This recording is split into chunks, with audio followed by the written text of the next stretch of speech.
História do Campeonato Europeu.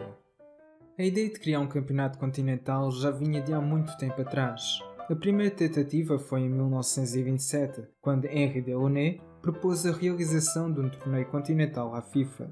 No entanto, a proposta foi rapidamente recusada, uma vez que na altura não havia na Europa uma confederação continental.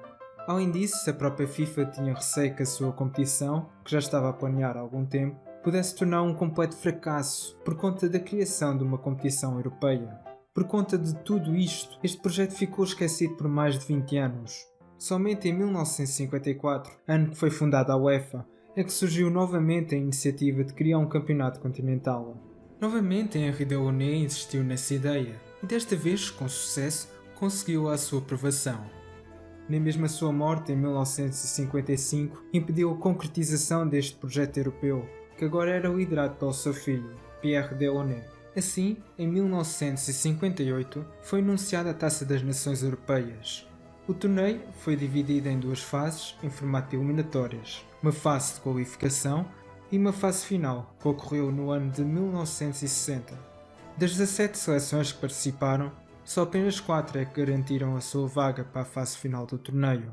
A primeira edição ocorreu em França, em homenagem ao fundador Henri Delaunay. Paris recebeu assim a primeira final desta competição. Lev Yashin foi o grande herói naquela final, com as suas grandes defesas, e muito graças a ele, o primeiro título foi conquistado pelos soviéticos. Em 1964 foram os espanhóis a receberem a competição. Ao contrário do que aconteceu em 1960, o ditador Francisco Franco autorizou o jogo da final contra os soviéticos. Aí, os anfitriões não vacilaram e conquistaram o seu primeiro título em casa.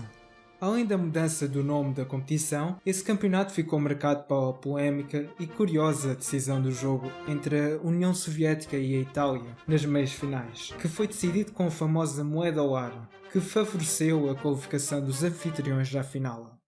4 anos depois, a Europa ajoelhava-se perante uma geração extraordinária da Alemanha Ocidental, que sem uma única derrota conquistou o seu primeiro título em Bruxelas. O espetáculo ainda ficou mais atrativo em 1976, na Jugoslávia. A qualidade das 4 seleções semifinalistas era tão grande que nenhum dos jogos realizados conseguiu terminar dentro dos habituais 90 minutos. Além disso, a final foi muito emocionante, por conta da qualidade das duas seleções em campo. Por conta disto, a final só foi decidida na disputa de grandes penalidades. Aí, o jogador Antonín Panenka introduziu uma técnica que revolucionou por completo aquela época, que ficaria conhecida mais tarde por cavadinha, e que deu o título à seleção checoslovaca. Muito devido ao grande sucesso da Euro de 76, em 1980, o Campeonato da Europa sofreu diversas mudanças. Foi a partir daí que o anfitrião começou a ter a qualificação direta para a fase final do torneio. Além disso, o formato da competição sofreu algumas alterações, disponibilizando agora mais 4 vagas para a fase final do torneio. Muito graças à renovação da sua seleção, a Alemanha Ocidental conseguiu conquistar o seu segundo título em Roma. Depois de 24 anos, a França voltou a ser a anfitriã desta competição. A Euro de 84 contou com diversos pontos positivos, sendo um deles os jogos emocionantes que foram disputados, como também um fantástico recorde feito por Michel Platini, que contribuiu de tal forma para a vitória da sua seleção em Paris. Após a final em Munique, em 88, onde os holandeses consagraram-se campeões frente aos soviéticos, o ano de 1992 foi um dos mais imprevisíveis da história deste campeonato. Após a punição da Jugoslávia por parte da UEFA e da FIFA, devido à guerra que ocorria no seu país, a Dinamarca garantiu a sua vaga para o torneio, que ocorreu na Suécia. Graças a isso, contra tudo e contra todos, os dinamarqueses realizaram uma das campanhas mais extraordinárias, eliminando grandes seleções como a França e os Países Baixos. Além disso, roubou o sonhado tricampeonato à Alemanha, consagrando-se campeã em Gothenburg.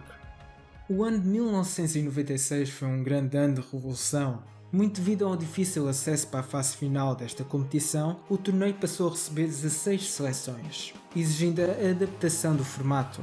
A final dessa edição ocorreu no antigo Wembley, onde a Alemanha obteve a sua vingança e conquistou finalmente o seu terceiro título que tinha perdido há 4 anos atrás. Pela primeira vez na história, em 2000, o europeu teve 2 países anfitriões. Esta edição ficou conhecida por ter reunido uma, ou se não a melhor geração de sempre de jogadores. Numa final muito disputada em Roterdão, os campeões mundiais conquistaram o seu segundo título europeu após derrotar uma grande seleção italiana. Portugal foi o país anfitrião em 2004. Além dos grandes jogos que ocorreram nessa edição, este europeu ficou marcado pelas suas grandes surpresas. A Europa ficou perplexa e acabou por assistir à consagração de um campeão totalmente inesperado. As grandes seleções daquela época, incluindo os donos da casa, não intimidaram nem impediram os gregos de conquistarem o troféu Henri Delonné no Estádio da Luz. O Euro de 2008 foi a segunda edição que contou com 2 anfitriões. Além disso, foi apresentado o novo troféu do torneio, a versão que todos nós conhecemos atualmente. Esse europeu ficou conhecido pelo grande equilíbrio que havia entre as seleções. Na final, em Viena, Fernando Torres foi o responsável por acabar com o jejum de títulos que a Espanha sofria desde 1964. Em 2012, o europeu contou novamente com 2 anfitriões. A escolha da Ucrânia como um país anfitrião provocou uma grande revolta por parte dos seus habitantes. Além dos atrasos das obras dos estádios, surgiram vários protestos derivados de motivos políticos, como também em defesa pelos direitos humanos. Quanto à competição, não havia grandes dúvidas. Os espanhóis conseguiram revalidar o seu estatuto de campeão, em Kiev, após golear a Itália na final. Pela terceira vez na história, a França foi a anfitriã do torneio. A Euro sofreu novamente mudanças no formato, passando a incluir agora 24 seleções na fase final. Apesar do grande equilíbrio verificado nos jogos, esta edição ficou marcada pelas grandes surpresas que ocorreram, principalmente a campanha da seleção que se consagrou campeã. Na final, mesmo com a saída do seu maior jogador, Portugal conseguiu derrotar a França, depois do jogador Éder marcar um fantástico gol de fora da área. O projeto para o Euro 2020 era bastante ambicioso. Este prometia um torneio totalmente diferente daquilo que vimos até o momento. Com o objetivo de celebrar os 60 anos desta competição, a UEFA tinha a intenção de organizar o torneio em 12 países diferentes. No entanto, devido à situação pandémica que ainda nos encontramos atualmente, a competição foi forçada a ser adiada para 2021 e também obrigada a reduzir o número de sedes. O europeu vai começar na próxima sexta-feira. Muito devido à qualidade das seleções apuradas, este europeu promete a mesma emoção que sempre estivemos habituados. Neste grande evento, existem diversos favoritos ao título e imensas seleções preparadas para surpreender. E tu, qual é o país que acreditas que vai levantar o caneco? Então pessoal, espero que tenham gostado.